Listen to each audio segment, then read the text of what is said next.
ஓம் சாயிரா சாயிரா ஓம் சாயிரா சாயிரா ஓம் சாயிரா சாயிரா அன்பே சாயிரா பேரன்பே சாயிரா அகிலம் தளிக்க ஆத்மா விழிக்க அனுதினம் சாயிரா எங்கள் அன்பே சாயிரா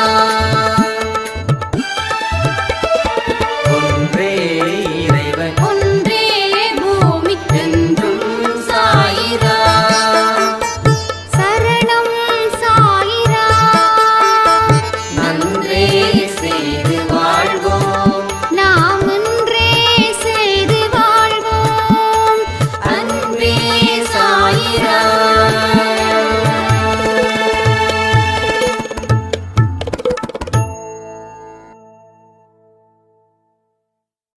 சாயிரா. என் உயிரின் உயிரானவர்களே, அனைவருக்கும் இந்த நாள் நல்ல நாளாக அமைய சாயப்பா கிட்ட பிரார்த்தனை பண்ணி இந்த பதிவை நான் ஆரம்பிக்கிறேன். இங்கே உங்களுடைய ஒவ்வொரு வேண்டுதலும் 100% சக்சஸ் ஆகணும். அதற்கு நாம செய்ய வேண்டிய முறைகள் என்ன தெரியுமா? நீங்க விதவிதமா பூஜை பண்ணலாம், ஏகப்பட்ட மந்திரங்களையும் ஏகப்பட்ட பரிகாரத்தையும் கூட செய்யலாம். ஆனா அதை தாண்டின ஒரு எளிய வழி ஒன்று இருக்கு.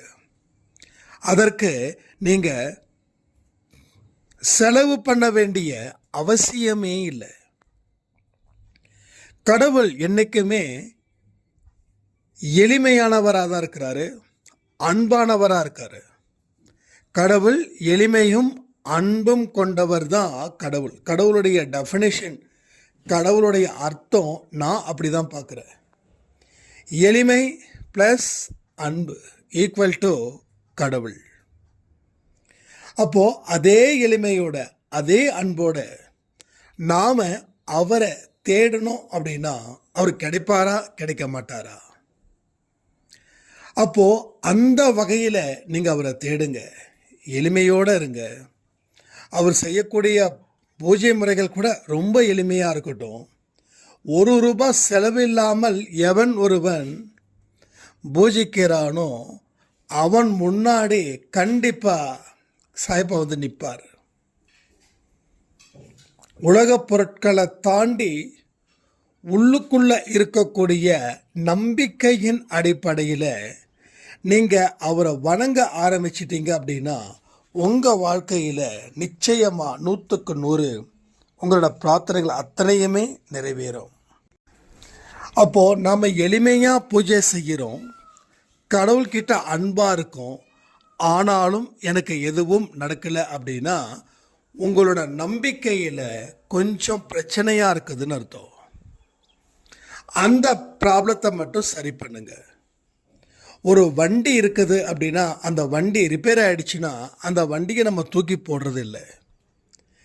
அந்த வண்டிக்கு உண்டான பிரச்சனைகள் என்னவோ அதை நாம் சரி பண்ணி மறுபடியும் அந்த வண்டியை ஓட வைக்கிறோம், அந்த வண்டியை நம்ம பயன்படுத்துகிறோம். அதே போல தான் உங்கள் மனசில் இருக்கக்கூடிய பிரச்சனைகளை சரி பண்ணும்போது உங்களுக்கு அது நல்ல ஒரு தீர்வை நிச்சயமாக கொடுக்கும். அப்போது எல்லாம் இருந்தும் உங்களால் அந்த பிரார்த்தனைகளை நிறைவேற்ற முடியல அப்படின்னா அந்த இடத்துல ஒன்று நம்பிக்கை இல்லாமல் கூட இருக்கும். நீங்கள் சொல்லுவீங்க நம்பிக்கை இருக்குது அப்படின்னு. அந்த நம்பிக்கை பத்தாது, அவ்வளோதான். நம்பிக்கை இருக்குது, நீங்கள் நம்பிக்கை இல்லாமல் அவரை வணங்கலை, நம்பிக்கை இல்லாமல் அவரோட கோயிலுக்கும் நீங்கள் போகலை. அவர்கிட்ட நம்பிக்கை இருக்குது, ஆனால் அது சில நேரத்தில் சந்தேகத்துக்குரிய வகையாக இருக்குது அந்த நம்பிக்கை. ஸோ அதை நாம் சரி பண்ண முயற்சி பண்ணிட்டாவே பாதி பிரச்சனைகளில் இருந்து நாம் மீண்டு வந்துட முடியும். அவ்வளவு சரியான ஒரு வார்த்தைகளை நீங்கள் பயன்படுத்தவும் செய்யணும். உங்களுடைய வார்த்தைகளில் நம்பிக்கை இருக்கணும், உங்கள் உள்ளத்தில் நம்பிக்கை இருக்கணும். ஒரு அற்புதமான அதிசயமானவராக நாம் இருக்கிறோன்ற நம்பிக்கையும் நீங்கள் வைக்கணும். இதையெல்லாம் ஒன்றா சேரும்போது தான் உங்களுக்கு நடக்க வேண்டிய நல்ல விஷயங்களும் படிப்படியாக உங்களுக்கு நடக்கும். அப்போ எதை சரி செய்யணும்? அன்பு. எதை சரி செய்யணும்? நம்பிக்கை. எதை சரி செய்யணும்? எளிமை. இன்னைக்கு வாக்கு தத்துவம் என்ன தெரியுமா? ₹1 கூட நான் செலவு செய்யாமல் அவருடைய அற்புதத்தை தேடுவேன். ₹1 கூட செலவு செய்யாமல் அவருடைய அற்புதத்தை தேடுவேன். ஏன்னா இந்த அற்புதத்தை தம்முடைய வாழ்க்கையில் நடக்கணும்னு தான் மனிதன் ₹100, 1000, லட்சம், கோடி வரைக்கும் செலவு பண்ணுறாங்க. நம்மள ஆயிரக்கணக்கில் செலவு பண்ணியிருப்போம், இன்னும் சிலர் லட்சக்கணக்கில் செலவு பண்ணியிருப்பாங்க. ஆனால் எங்கேயுமே எதையுமே செலவு பண்ண வேண்டிய அவசியமே இல்லை அன்பே சாய் குடும்பத்தில் இருக்கக்கூடிய உறவுகளுக்கு. ஏன் அப்படின்னா எல்லாமே உட்கார்ந்த இடத்துலையே வந்துடும். நீங்கள் எந்த இடத்துல இருக்கிறீங்களோ அங்கேயே அத்தனை கடவுளையும் அழைச்சிட்டு வந்துடலாம். அப்பேற்பட்ட ஒரு விஷயம் எங்கே இருக்குதுன்னா அன்பும் எளிமையும் அண்டு நம்பிக்கையும். இந்த மூன்றும் உங்களிடம் சேர்ந்து இருக்கும்போது உங்களுடைய ஒட்டுமொத்த பிரச்சனைகளும் நிச்சயமாக கடவுள் சால்வ் பண்ணுவார்.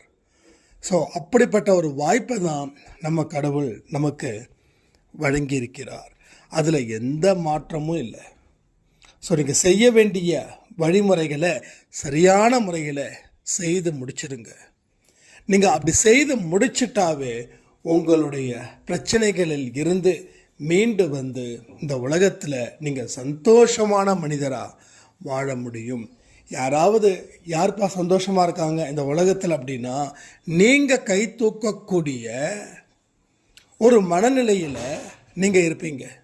நல்லா யோசிச்சு பாருங்கள், இது நமக்கு கிடைக்கணுமா கிடைக்கக்கூடாதா அப்படின்னு.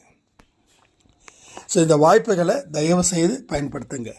உங்கள் வாழ்க்கையில் அற்புதங்கள் மேலும் மேலும் நமது சாய்ப்பா செய்யணும்னு சொல்லி இன்றைக்கி யாரெல்லாம் பர்த்டே வெட்டிங் டே செலிப்ரேட் பண்ணுறாங்களோ அத்தனை பேருக்கும் சாய்ப்பாவோட அன்பும் ஆசீர்வாதமும் பரிபூர்ணமாக கிடைக்கணும்னு பிரார்த்தனை பண்ணி இந்த பதிவை நான் முடிக்கிறேன். ஜெய் சாய்ராம்.